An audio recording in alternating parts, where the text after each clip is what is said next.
महाराष्ट्र विधानसभा निवडणूक 2024 मधील मुंबई शहरातील सर्वात चर्चेत राहिलेला एक मतदारसंघ म्हणजे दादर माहीम मतदारसंघ। याच मतदारसंघातून राज ठाकरेंचे म्हणजेच मनसे अध्यक्षांचे सुपुत्र अमित ठाकरे हे पहिल्यांदा विधानसभा निवडणुकीच्या रिंगणामध्ये उतरले होते।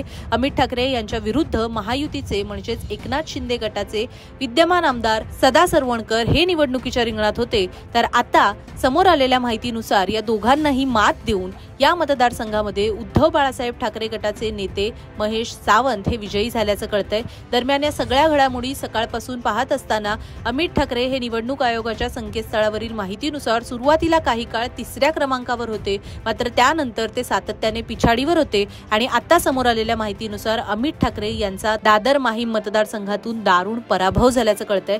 दरम्यान या पराभवानंतर अमित ठाकरे यांनी आपल्या सोशल मीडियावरती पत्नी मिताली ठाकरे यांच्यासह एक फोटो शेअर करत एक अत्यंत भावनिक अशी पोस्ट शेअर केलेली आहे। अमित ठाकरे नेमकं काय म्हणाले हे आपण पाहूया।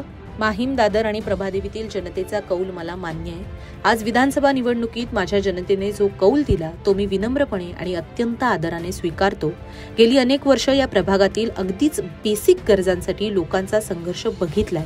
याच संघर्षातून उभ्या राहिलेल्या विचारांनी प्रभागाच्या विकासासाठी आणि बदलासाठी आपण एक नवा अध्याय लिहावा, केवळ या हेतूने मी या निवडणुकीत उतरलो होतो। मात्र कदाचित येथील जनतेच्या मनात काही वेगळं असावं। हा कौल मला हेच शिकवतोय की अजून मला खूप काम करायचंय, अजून मेहनत घ्यायची आहे, अजून संघर्ष करायचा आहे आणि माझं कर्तृत्व सिद्ध करायचंय। आपला विश्वास मिळवण्यासाठी मला अजून झटायचंय।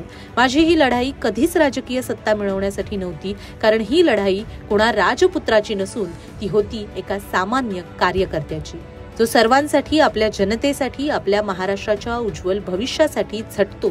मला फक्त आपल्या चेहऱ्यावर समाधानाचं हास्य आणायचं होतं। आजचा कौल माझ्या प्रवासाचा शेवट नाही, एक नवी सुरुवात आहे। तुमच्यासाठी, तुमच्या विश्वासासाठी, माहीम, दादर, प्रभादेवी आणि सबंध महाराष्ट्राच्या विकासासाठी मी 24 तास झटत राहीन, हा माझा शब्द आहे। ज्या मतदारांनी माझ्यावर विश्वास दाखवून मला मतदान केलं त्यांचं मनापासून आभार। तुमचा विश्वास वाया जाणार नाही। मी वचन देतो, तुमच्या स्वप्नांना पूर्ण करण्यासाठी, तुमच्या विश्वासावर खरं उतरण्यासाठी मी नेहमीच प्रयत्नशील राहीन, कारण माझी लढाई खूप मोठी आहे आणि ती आपण सर्वजण एकत्रपणे नक्की जिंकणार। आपलाच अमित ठाकरे।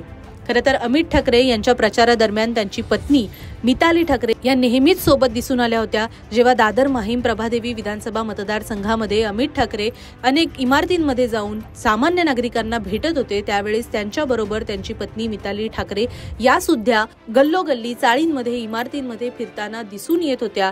त्यामुळे अमित ठाकरे यांनी शेअर केलेला हा फोटो आणि ही पोस्ट ही अत्यंत समर्पक अशी ठरतीये। अमित ठाकरे यांच्या या पोस्टवरती आणि अमित ठाकरेंना सहन कराव्या लागलेल्या या पराभवावरती आपली प्रतिक्रिया ही कमेंटमध्ये नोंदवायला विसरू नका। व्हिडिओ अधिकाधिक शेअर करा आणि महाराष्ट्र विधानसभा निवडणूक 2024च्या सविस्तर निकालासाठी व त्यावरील विश्लेषणांसाठी लोकसत्ता लाईव्हच्या यूट्यूब चॅनलवरील लाईव्ह पेजला आवर्जून भेट द्या। इथे आपल्याला संपूर्ण लाईव्ह पाहता येईल। पाहत रहा लोकसत्ता लाईव्ह।